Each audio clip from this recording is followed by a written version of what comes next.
And we are going to begin with Karim, which is really exciting. So here's what you guys may not know about Karim. I think he's one of the most interesting people that sells Cutco. I really do. And I told him yesterday, I'm looking forward to the day I get to spend some time with him and his wife to get to know them even better. So when Karim was brand new to Cutco, by the way, he was self-described as very nervous and shy and introverted. In fact, his very first demo, he didn't even look up from the training manual. He just read the training manual word for word without even looking at his customer, which was his girlfriend's father at the time. Now, lucky for him, he made the sale, sold an all-knife set, but even more importantly, that guy is now his father-in-law. So he made an even bigger sale, which is very exciting. So good job for you, Karim. Now, people that know him well, though, would describe him as motivated, goal-oriented, generous, kind, caring, and humble. When he was new, or actually when he was at about 20K in sales, when he joined joined the events team, the events program. And he was doing that at the time to help just have a new source of customers and CPO, right? Nowadays, 3.6 million in personal career sales, over 2 million as a manager in career sales. Some of the things he's most proud of is helping him and Leah Eliopoulos are the two that grew the previous, by the way, David said that State Fair of Texas is now the #1 selling event in all of Cutco events. The previous one was the LA County Fair, and Leah and Karim were the two that really built that from like 30 grand in sales 20 years ago to over $1 million. So he's done some big things. He's the first rep to pioneer the Cutco cookware demo at events and like a whole booth, Cutco cookware demos. He sold, when he did it the first year, he sold 140K in 19 days at the LA County Fair, and then sold $170,000 the next year at that Cutco cookware booth. A shout out to the memory of Tom Rastrelli for being the man who taught Karim about cookware, which is really exciting. The things that Karim is most proud of, though, his marriage with his high school sweetheart, Dana. They're celebrating their 20th wedding anniversary this year. Also mostly proud of, he's also most proud of his children, because his daughters, Miley and Kana, says they're both honor roll students. And more important than that, they're both incredible human beings. So one of the things the reason he was chosen to speak today is because he has one of the highest averages in the booth. So highest average order. He said there are many days that he sells 10K with not a lot of orders at the booth. And so his average order is rocking. And also things I think are super interesting about him. He loves playing guitar, brewing beer, skateboarding, surfing. He even surfs the waves that are so big, you have to have someone tow you out to them with a wave runner. That's exciting and scary. He loves mountain biking. He loves that he's got such a great amount of balance in his life. This year, by the way, 2021, let me talk about 2021 really quick. He sold 450K last year in only 81 days of work. He's already over 9,000 for this year, and he hasn't worked yet, by the way. He loves that he has this huge amount of balance in his life because it gives him all the time he wants to spend on his hobbies, spend time with his family, and all of that kind of stuff. And if you didn't know this about him, he's half Swiss. He does know how to yodel. He has been on Nickelodeon yodeling before, by the way, which is awesome. And if he could go back and be on any TV show or movie, he chose the Dukes of Hazzard because he would be one of the stunt drivers because he loved the muscle cars. I'm going to let you take it away, Karim. All right, thank you so much. I remember a time where the fair and show, the events program, was not even doing $1 million as a program. I remember my first order ever at a show. I remember how excited I felt. I remember the customer. I don't remember their name, but I remember the CPO of the order. It was $37. Yeah, that was back in 1998. And yeah, stop laughing, you. I know you weren't even born yet. But that was a trimmer back then. And I remember the excitement of that first order. I remember the disappointment at the end of that show. It was 2 days and 1 order, 1 trimmer. But I remember being hungry and knowing that I needed to study, that I needed to learn, that I needed to innovate. And I remember hearing a talk from Tom Rastrelli again about selling at the booth. And I was just very intent about implementing what I learned and growing that from there. Like I said, innovating. I remember my first homemaker at the booth. Do you guys remember your firsts? That feeling of excitement and wanting to push further? My first was at the LA County Fair. I remember my first engraved order ever at the booth. That couple came to be really close friends of mine. And for the last almost 10 years, I spent about 5 weeks per year at their house. Incredible people. I remember the moment when I watched someone else at the booth sell an ultimate in 7 minutes. It's probably around 2006 or so.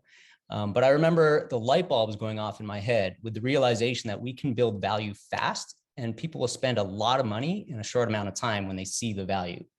I remember when we first started really tracking stats at the booth. And I remember that first time I wrote down over 2,000. It was so exciting. My first $3,000 day, my first package deal. That was a game changer to my mindset. I remember the first time I sold 4 sets to one customer. I met Glenn at the LA County Fair early on, and he placed one of the early corporate orders I got also. And through the years, they would always add on. And one day he was like, "I'm tapped out. I can't buy anything else from you." And he walked away that year with 4 homemakers for her kids, the youngest of who was 9 at the time.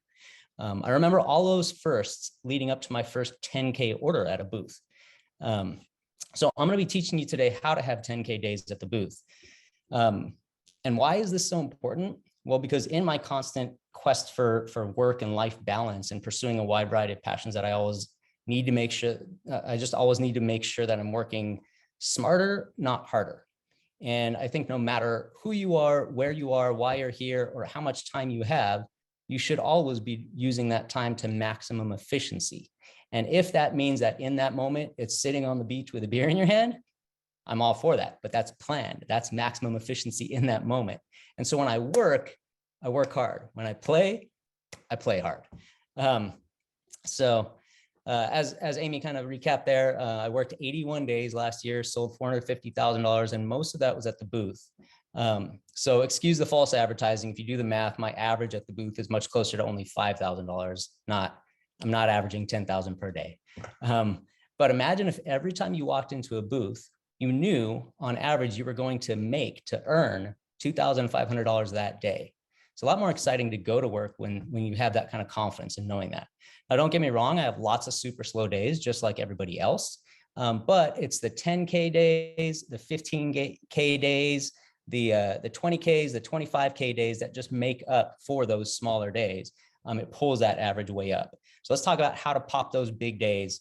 We got the focus 4 today. First thing is mindset. Second thing is closing on big packages. Third thing is upserving. And then finally, we're going to wrap up with some consistency. So I'm going to start with mindset though, because that's the most important part. So here's kind of my routine. On the drive in, I get in the zone. And I always listen to audios about the biggest thing that I want to grow in the business at that time. We have so many phenomenal, talented people in our business. And what I love about our culture is how open people are to sharing and how willing they are to share. And so there's so many great talks, so many great messages, or even just that quick phone call to a good friend that you know is stronger in an area of the business than you are. So on my drive in though, I stop the audio 5 to 10 minutes before I arrive. And that's when I actually get fired up. Sometimes it's putting on a Metallica song. Sometimes it's whatever's the right song in the moment, but it's also now I'm getting inside my head and I'm envisioning what I want for the day with clarity, clearly envisioning what I want for the day. And knowing that if I'm walking to a show where I'm going to be lucky if I get 1 order or 2 orders that day, because there are certain shows that I know I will get maybe 2-3 swings at bat all day for that particular day, for like a Wednesday or something like that. But just envisioning what that's going to be like in that moment, how you're going to play out that one shot that you have, that one interaction. Clarity on like, what's the biggest thing you want to accomplish that day? What's your biggest focus? Like Dave talked about having a focus for the year. I love that. Just one word. Well, what's your one word for the day? What do you need to improve on and work on the most that day to make your vision come true?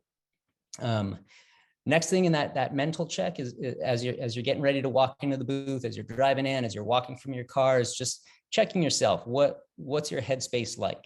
Are you thinking about other things in your life? Do those things have you stressed out? Do they have you emotional? Do they have you on a high or on a low? Well, wherever you are, what can you do to make it better and be much more present and where you need to be by the time you get into the booth? We all have shifts and events that we're not that excited about, but what if you could still turn those days where you only have 1 or 2 or 3 swings at bats into 10K days? Because all it takes is one customer, the right customer, to pop that big order. I love those. The 1K day on 1 order. 10K day on one order. So, and by the way, those people, they don't just accidentally stumble up to the big hitters. You know, like I sometimes I've worked in groups and people are like, oh, Curtis is also lucky. All those certain type of people go to Curtis. Well, there's no magnetism. Well, he does have a magnetic personality, but the big hitters, you know, the Josh Mullers in our business, the Brian Carters at the booth, the Curtises, the Brandon Browns, they create those people. They create those interactions. And on those days where you have a lot of time, when you know you're only going to talk to 2 or 3 people in that entire day, those are the days you don't want to churn and burn. You want to spend time with people, build that rapport, dig in with them, ask a lot of questions, and still try to get that 10K order in there. Which brings us to number 2, close on big packages. Sell Cutco kitchens. All right. If you're not trying with every customer, you're missing the boat. At least ask them a lot of trial questions, feel them out, find out where they're at in their life, what's important to them, how often they cook, what their value is. Like, do they typically buy cheap stuff and replace it every 6 months? Do they like that? Or is that just all they've done and all they know so far? So every single person is a potential Cutco kitchen. And you got to think of it that way. When the kid walks up that looks like he's 19 or 20 years old, that's a potential Cutco kitchen. You just never know. I remember the first time that I sold was at the swap meet at the Pasadena Rose Bowl. And I sold one order that day. And you got to wake up at like 3 a.m. because vendors have to be in there and set up by 5 a.m. It was always a show I was bitter to do. And I got one order, and it was a homemaker plus 8. He was probably like 21 years old. And this was like back in 2002 or 3 or something. So that was a big deal. And it just really opened up my mind. So every single person is a Cutco kitchen candidate. And when you try to sell Cutco kitchens to everyone, you're naturally going to sell a lot more packages just in general. Now, to be clear, there's a big difference between casually mentioning that we have a Cutco kitchen option, you know, almost as a joke, and intentionally trying to get one into every customer's house. And, you know, I know last year I kind of talked about at the beginning, I mentioned the Cutco kitchen. I say, you know, something to the effect of, hey, so if you want to get one of those right now, and I show them the price already, then, hey, I can take a couple minutes off. But I want to make sure that that's being delivered correctly. It's a way to kind of break the ice on it, be lighthearted and not high pressure about it. But you don't want to like write it off as if, just kidding, nobody buys this. Right? It's not that kind of delivery at all. So be very intentional about how you deliver that type of sentence. And so after that, I always mention the most recent one that I sold, whatever it was. You know, last week or last time I was here on base or at this show or yesterday or earlier today, I sold blah, blah, blah, blah. And I almost always mention my youngest Cutco kitchen customers. They were about 24 years old. And then I have kind of like a tonality change where I bring it down because now I'm getting serious, right? The body language changes. I lean in a bit and I say, but seriously, this is the best, most logical decision when it comes to investing in Cutco, you know, and I can tell you more about it in a few minutes if you feel like that might make sense. So I get really intense with that one sentence and then I take the pressure off. I can tell you more about it in a few minutes if you feel like that might make sense for you. So I'm super excited to get some pearls of wisdom from Josh Muller's talk tomorrow about selling Cutco kitchens. I'm not going to dive into that as much because he will, but just know that you should be mentioning it from the very beginning every single time. And then again, if that's a weakness of yours, if it's a goal of yours, hey, listen to those audios. We talked about that. Can't remember who it was, but somebody gave a phenomenal message last year at this meeting about selling Cutco kitchens. So use a lot of imagine if, right? Paint pictures for customers. When it comes to selling the knives, sell ultimates. You know, again, there's so many great talks about this on Vector Connect, and my number one resource for finding these talks. I actually love the ones that Loretta has been putting out since the pandemic started, and the champion chats that Josh Muller put out. So those are phenomenal resources. If there's a topic I want to learn, I'll just search it in my email and find stuff from 3 years ago that's still super relevant. But my number one resource I go to is the events app. So if you guys aren't using that, get on that. They've got all the talks recorded from last, I don't know how long time. So sell some ultimates. from the beginning, when I give kind of like a quick overview of the 3 sets to kind of prep them for where we're going. And the first thing I say about when I get to the ultimate, which I always show last because I want that to linger, is I kind of, again, cover that first objection right away. Some people see this and already go, oh, that's way too big. There's way too many knives. So the first thing I do is I pick up the block and I set it on a piece of paper, right? Because the footprint of the block fits on a piece of paper. And when people see that, so then I say, so if you can fit a piece of paper somewhere on your counter, this will fit in there. And then just kind of move on. Again, I'm not going to go into super detail on selling ultimates right now, but there's a couple little pointers that I want to give you.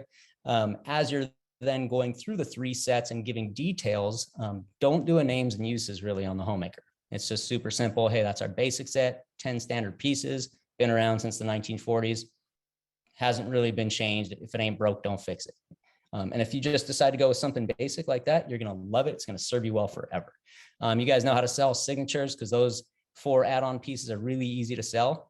But my energy goes up and up when I get to the ultimate. In the ultimate, I'm not going to go piece by piece by piece, but you always want to pick at least 2 and sometimes at least 3 pieces that you really dial in on and get them sold on. And no matter who it is or what their scenario is, the cleaver's always got to be one of those pieces, because that can sell or unsell an ultimate. And so I always tell a story about my wife. She was trying to cut a frozen brick of spinach. She only needed half of that brick. And so she got that hardy slicer, the one I just showed you, and she was sawing through it, and great knife, but kind of scary with it holding there and it's frozen and slippery. And so I was like, oh, leave it to cleaver, save your fingers. And so she gets it out, takes this hand back and just uses this hand, goes whack, and the whole thing just splits in half. And I'm watching people's reactions in those moments and things like that. I'm looking for the signs.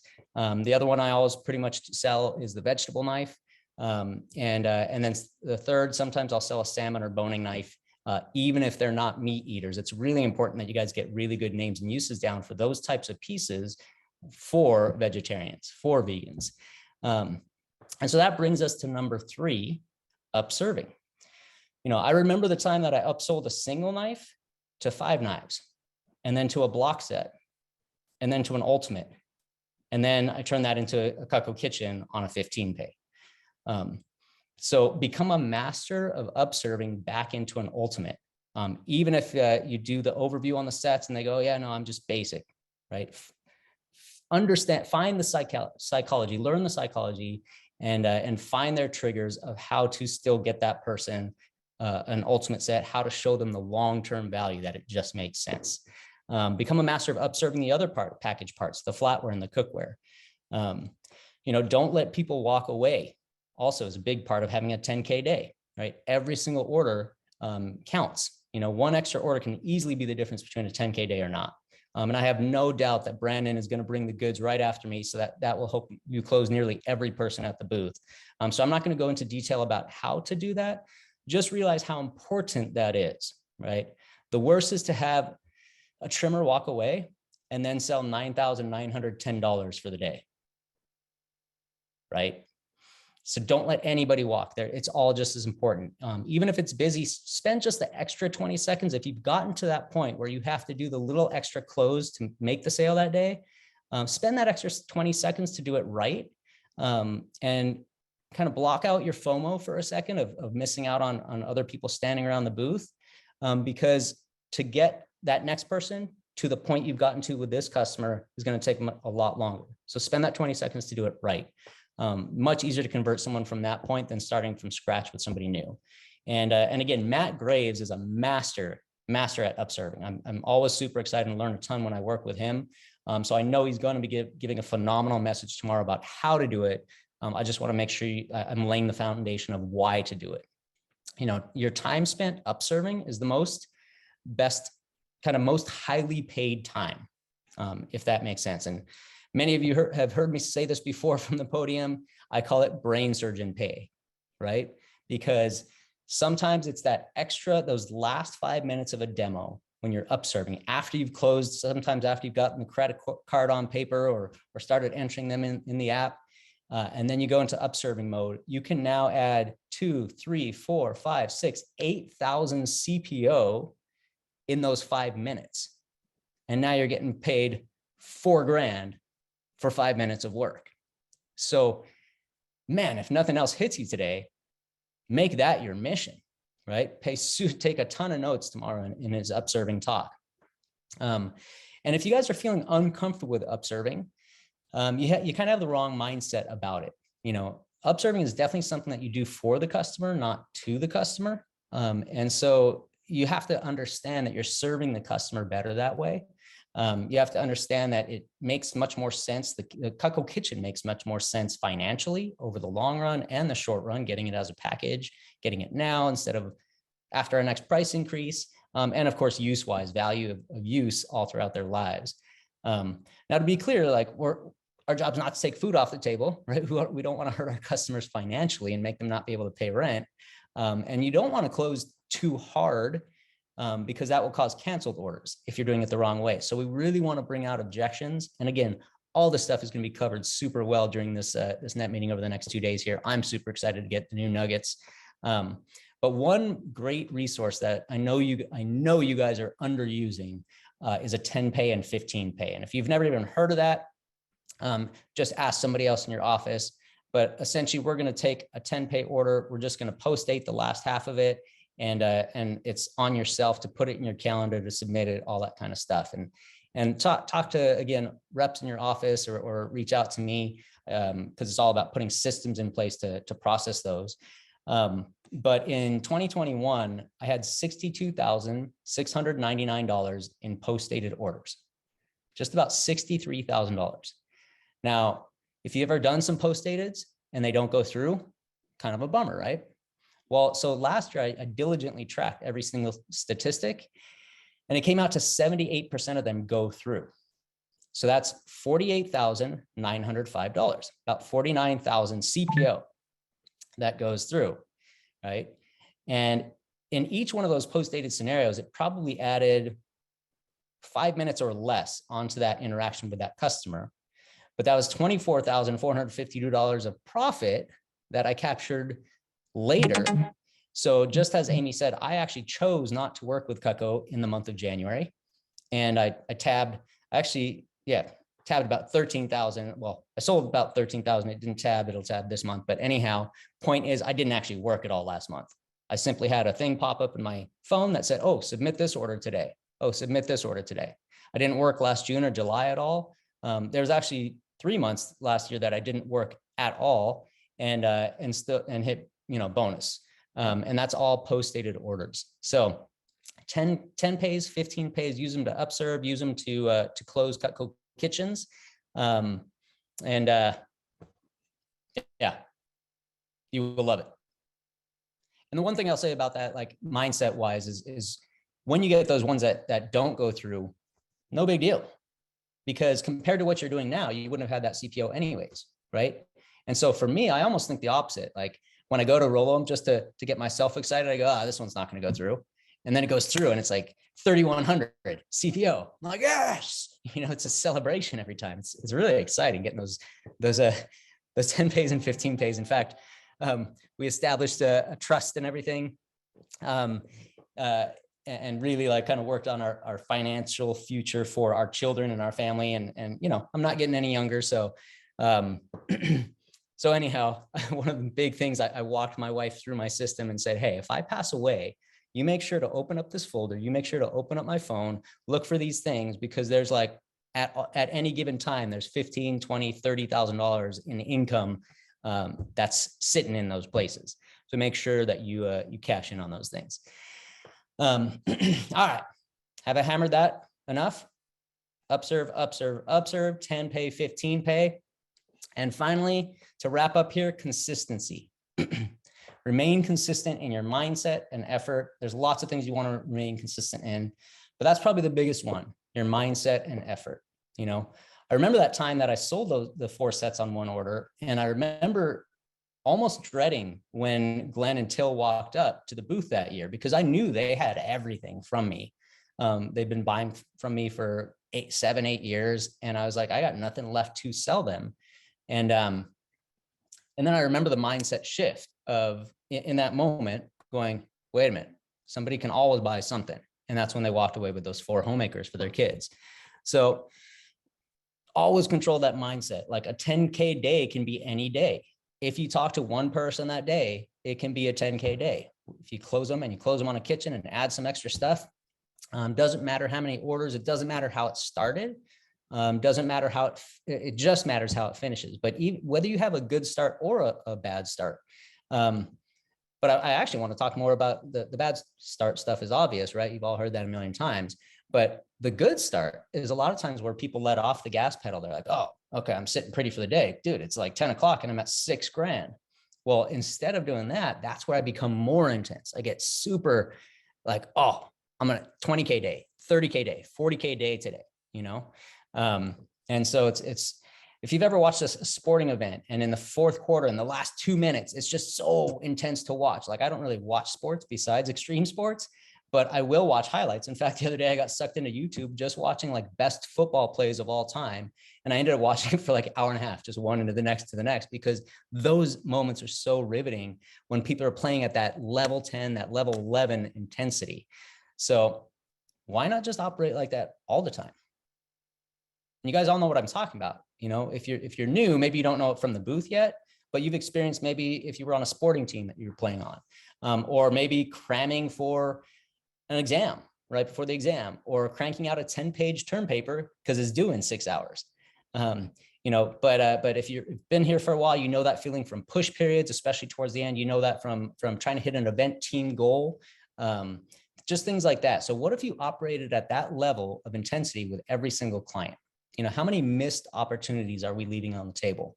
You know, I remember when I first sold 2 kitchens in one day, and that was very intentional. It's just something, it was an idea that came in my head. I want to sell 2 kitchens in a day. And then I became super intense about that. And didn't happen the first swing, didn't happen the first day, didn't happen the first week, but it happened about 4 or 5 weeks later because I had it on my radar, because I was intentional about it. So again, show every person in the kitchen, close towards it every time, don't judge. So consistency, right? All those things, closing on the kitchen every time, but consistently offering a 10 pay at the end, being very methodical, very solution oriented. You know, I've done homemaker plus 8s on 10 pays because it was a solution, and it was a solution for the customer, and they were super excited about it. They were super stoked and grateful that I created that solution for them. Have consistency in your attitude and your goals, right? Having a goal each day, not just for your week or your month or your campaign, but each day, what am I going to accomplish today?